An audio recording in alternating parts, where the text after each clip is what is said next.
lodge was very small up until 78, and that's when we went to our new camp property in Rutherford County from Tron. Our first big controversy, which a lot of the lodges have their scout executive or their staff advisor direct the issuance of a patch. We were not immune to that, but most people have never heard about our very first bullion flap. And in 1978, the lodge staff advisor, Rick Ward, ordered 20 bullion flaps, and it was based upon the new design of our newest flap. They were sold for $20 at the time, and that was big money at the time. I was actually joined the lodge in 1978, and I do remember a personal account of that was that several collecting members of the lodge were visibly upset that this patch had been made. Mostly because they weren't able to buy one, because the 20 of them sold very quickly. And no more were ever produced for that. And the lodge never voted on this. So I apologize. My flap is still in the bag that it came in, but most people have never seen one. I've only seen a handful since 1978. I wish we could produce something that looked like that today. But that really should have been listed as B1, but nobody knew it existed. There's only 20 that were made. But it's a little bit bigger than a flap size. And again, designed on what is Blue Book S4. And that is actually our would be B2, but is listed B1. That fits on your pocket. And this one actually has pins on the back and could have been worn. I don't recall ever seeing anyone wearing one.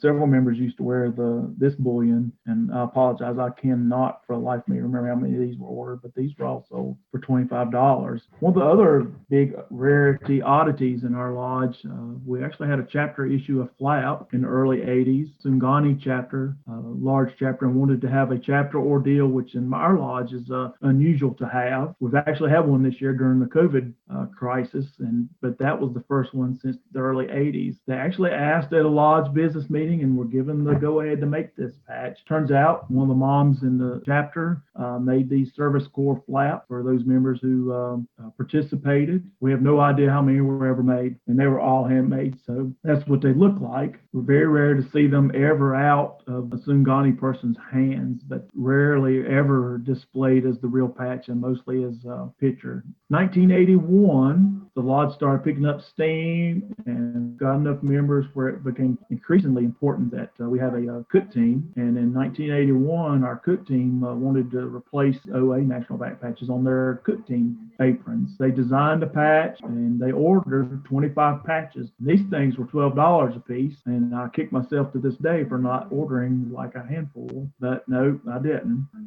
Most of them were sold on to lodge aprons. These 25 became a very hot item in the lodge, and in the world of odd shape trading in North Carolina, this tends to be a very harder item to come by. For Eswau Huppeday, this is probably the hardest patch to acquire, although there's some other patches issued in the same quantities. Certainly the first bullion there's less, but most people in the lodge don't even consider that a lodge issue. One got traded to somebody that took it to the 1990 NOAC. It was left in a hotel room, for which that person is often made fun of to this day. That wasn't the only patch that got left in the hotel room. Late in the 90s, Bobby Deal, who was the lodge cook team chairman's house, was burglarized. The burglar decided that the big Boy Scout duffel bag was what he needed to use to take the TV and the VCR in. The bad thing is he didn't take the Scout stuff out. And so in that duffel bag, there were 5 to 6 of the 25 patches, and all those items, including his lodge patch collection, were lost. And we're sure that the guy just wanted the VCR, not the Scout patches. The two pictures here is the very first cook team patch. There's nothing on there that says Scouting or Eswau Huppeday Lodge.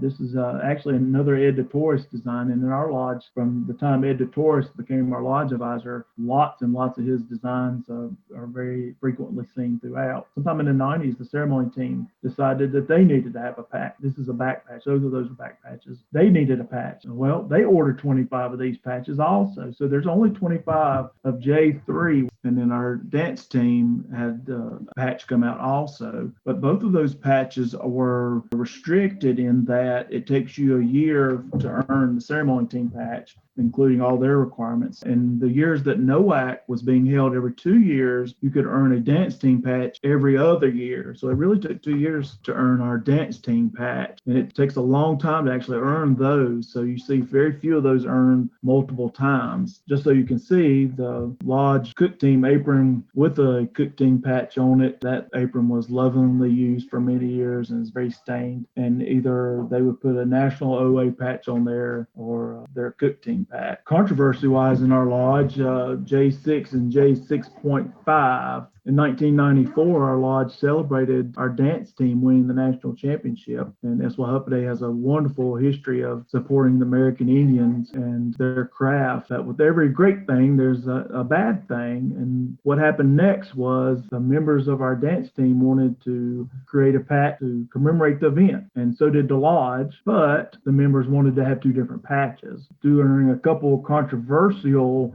and long-winded lodge meetings, the end result of all of the bickering was that there would be two different patches, and only the dance team members or the people who danced with the dance team or advised the dance team were able to buy the Mylar border patch. The lodge had a pre-order form. You could order a black border patch for everyone, and then the silver borders were sold to the dance team members, one per person. We don't know how many silver borders were made, and we're guessing that 50 was the number, but there's both patches, and the only difference, it's a silver Mylar border. Sometimes you'll see these listed as a white border. It's really a silver Mylar border. One of the reasons I personally dislike creating patches with restrictions was for this patch alone, that everybody in the lodge could not get it.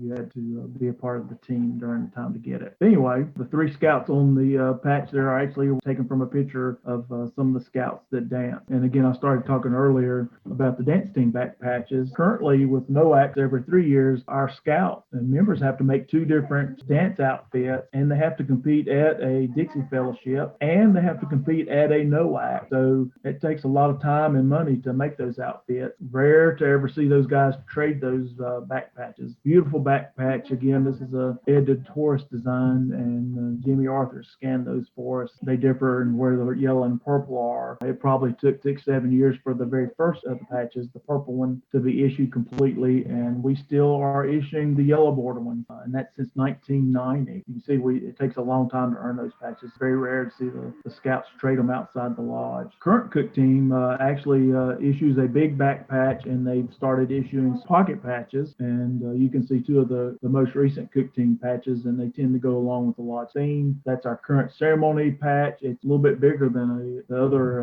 back patches, but it's still earnable at one per year. The large cook team patch, which I don't have a picture for you, one per year, and the current dance team patch. If we'd had a NOAC this year, we would have had people earning them for the first time. 1986 brings out what I consider, and many people consider, the number 2 hardest flap in the lodge collect. Another Swiss embroidered flap, another flap that was ordered by one loom run. And at this NOAC, which we don't do anymore, actually, Eswau Huppeday allows everybody in the lodge to buy at least one of what anybody from the lodge can buy at any time, flap-wise. But at this particular event, we had 13 delegates go to NOAC, and they only sold the NOAC flap to the people that were going. And so 13 people in our lodge commanded all the issues for this patch. For the rest of us who didn't go to that, we had to talk to one of those guys that went. Unfortunately, or fortunately, it was a really good design. And in 1986, it was a little oversized, really thick, and the Mylar really caught people's eye, so it traded very well. Unfortunately, they didn't make as many. So in our lodge, this patch reaches the $100 level very quickly to purchase.